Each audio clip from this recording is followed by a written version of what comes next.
Welcome back to my channel! Hi! This evening, gagawa tayo ng dessert ng tawag ay Sweetened Watermelon with Mr. Gulaman. Later, papakita natin kung paano siya gawin sunod-sunod. Kasama ko si Petit na masikip. Ang hair ay parang dinaanan ng bagay. Hindi makalabat! Bawal! Walang bukas na pardo. Dahil bawal, lumabas, kaya ito kami, social distancing kami. Gagawa kami ng dessert. Yes. Ingredients ng ating gagawing sweetened watermelon with Mr. Gulaman. Of course, we have a sugar. We have a condensed milk. We have a Nestle cream. We have the Mr. Gulaman. And of course, ang ating main menus or ang pinaka-main na sangkap ay ang watermelon. Tcharan! Ang una natin gagawin ay babaakin ang watermelon. Wow! Hindi masyadong circle yung aming watermelon. Medyo anong kanyang... No. medyo siya, nagulat. Medyo putla yung watermelon namin. O nasobrahan niya ng, palamigan. Hindi masyadong Mabuti na lang, maganda. red. Hindi masyadong maganda yung watermelon namin nabili. Dapat yung itang kinain natin.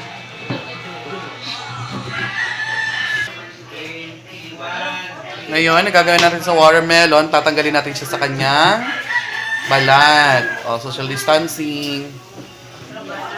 Ayan, lalagay natin siya sa kaldero.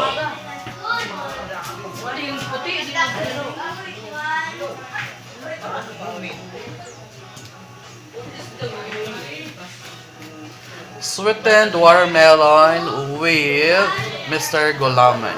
Ilagay na lang natin mamaya yung ano. Yes, dami-dami nating watermelon. Kasi mga buto, mangalis na lang siya mamaya. Ako kinakain, saka natatanggalin. Sila ay kusang nalutang. Next step, lalagyan natin ang Mr. Gulaman. Sarap sana. Hiniwa-hiwa nating watermelon.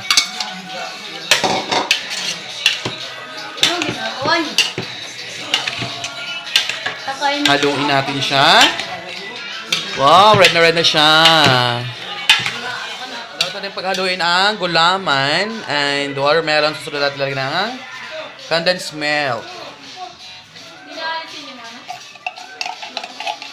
Lagyan natin ng gatas.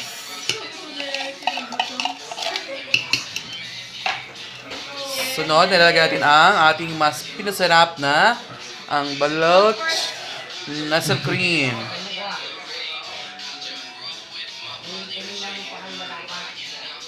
Ano siya? Then, hahaluin na natin siya. Parang sarap na. Lagyan mo ng banana, may banana flavoring. Banana. Ang papabango. Nasaan? Parang toyo doon. Yung ano, vanilla? Hindi, banana nga.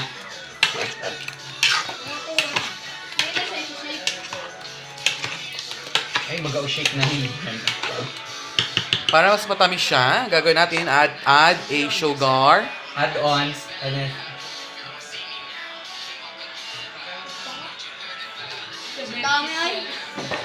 Haluin natin siya ulit.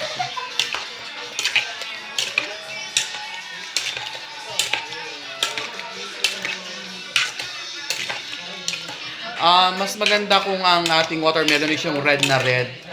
Yung binili namin watermelon is para nagulat, namutla. O siguro sobrahan ng sa palamigan. Ang lakas-lakas kasi ng aming freezer. Parang naluto medyo yung watermelon. Para madagdagan ng konting bango, lalagyan natin ng secret ingredients. Pampasarap at pampabango. Toyo. Sikreto yan. Ayun nga.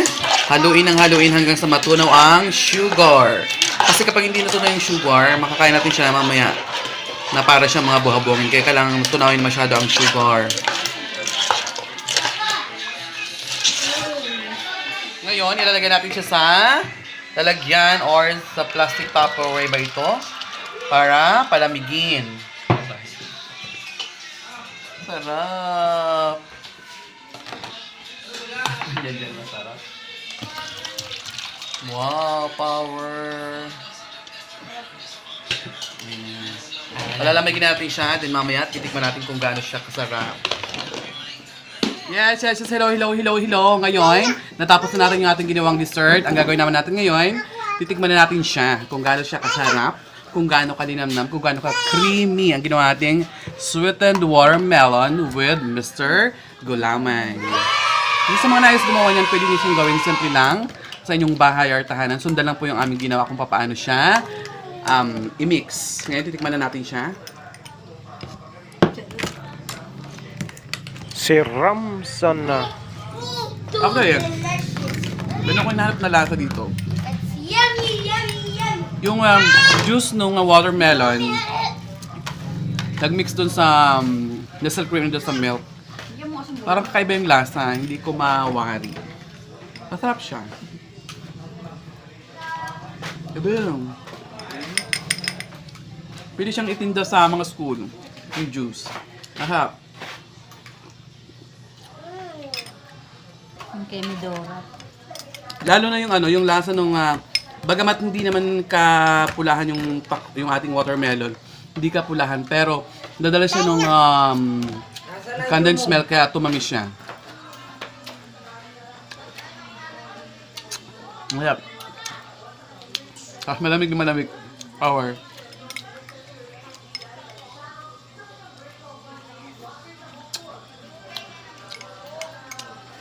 Meron nga lang yung buto-buto ng pakwan.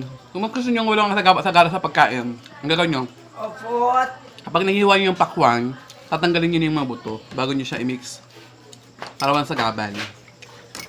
Well, sundan nyo kami sa susunod na video namin next day. Iba naman nagaganaman kami kakaibahin na dessert na hindi nyo pa natitikman. Thank you so much!